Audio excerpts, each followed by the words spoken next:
دا ځوان وګورئ د ده دعا همغه مهال چې یې کړې ده قبول شوې ده. زه د ده په خبرو باندې هیڅ شک نه لرم، پوره یقین پرې لرم، ځکه چې دعا حتما قبلیږي که د انسان پکې خیر وي. راځئ د دې خبرې واورئ. I'm only filming this because I want to remember it, okay? وایي ولې زه دا ویډیو کوم د دې په خاطر چې تاسې یې په یاد ولرئ. I got to come to the Rawda وایي زه روضې مبارکې ته رالم، پیغمبر صلی الله علیه وسلم دغه زیارت ته. and I prayed 2 rak'ahs. 2 رکعته نفل مې وکړه، په سجده کې مې ویل رب نه غوښتنه وکړه چې یا ربه ما پرېږده چې دلته پاتې شم او د ماښام لمونځ وکړمه، تر هغې مهاله مې دلته پرېږده. I'm walking out. They وایي told me to get up and leave. بیا یې پاڅولم، خلکو راته ویل هغه ځي ساتونکو چې دې ځای نه لاړ شي. زه لاړم هلته، یو بل چا سره په خبرو باندې مصروف وم، د یو بل کاریګر سره. همغه عسکر یا همغه هلته چې ساتونکی و هغه چې ما ته ویلي و چې یاره دې ځای نه پاڅېږه لاړ شه. وایي ما یو بل چا سره خبرې کولې، ده له هغه نه پوښتنه وکړه چې دا کس څوک دی، د کوم ځای دی. نو He said, احساس کوله.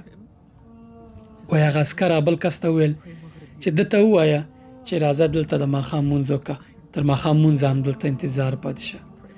نو ما یوازې له الله نه په سجده کې غوښتنه وکړه چې یا الله ما پرېږده چې دلته زه د ماښام لمونځ وکړم، تر هغې مې دلته پرېږده. don't ever doubt your اول یې پاڅولمه، بیا راته همغه کس ویل چې راځه بېرته کښېنه او د ماښام لمونځ وکړه.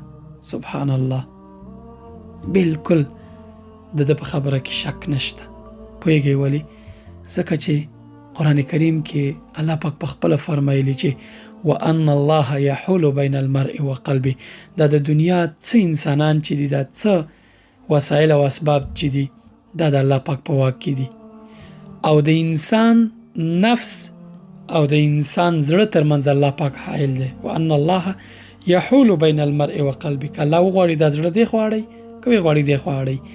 دغه تقوادار ځوان چې له څېرې نه ډېر به تقوا ښکاري، دا الله پاک ته دعا کړې ده چې د ماښام لمونځ په همدې جنت البقیع کې وکړي. او څو شېبې وروسته دعا قبول شوې ده. همغه عسکر چې دی یې پاڅولی دی له خپل ځای نه بېرته یې راستون کړی و، ورته ویلي چې راشه دې ځای کې لمونځ وکړه. بلکل همدا خبره ده. نو دعا د انسان حتما قبلیږي، په دعا کې شک مه کوئ، ډاډه اوسئ چې دعا قبلیږي. د دعا کولی نور ته پاڅېدلی دی، خو هغه دعا یې قبول شوې ده. سلام علیکم. موږ په داسې ټولنو او زمانه کې ژوند کوو چې تر ټولو لویه اندېښنه پکې د اولاد تربیه ده. له هرې خوا دوی ته داسې ګواښونه متوجه دي چې راتلونکې مبهم او نامعلومه ده چې آیا هغسې راتلونکې به ولري چې الله تعالی ترې راضي کیږي او که نه. خپل اولادونو ته د الله تعالی کتاب او زموږ او ستاسې د ژوند لارښود قرآن کریم زده کړئ. کله چې دوی لویان شي همدغه کتاب به دوی ته هدایت او لارښود وي. داسې لیدلوری به ځان ته ټاکي چې هم په دنیا کې او هم په آخرت کې پرې بریالي کیدای شي. که غواړئ خپلو ماشومانو ته قرآن کریم ورزده کړئ، میزان انلاین اکاډمي وټاکئ. دا انلاین اکاډمي به ستاسې کورونو ته دیني زده کړې په انلاین بڼه دروړي.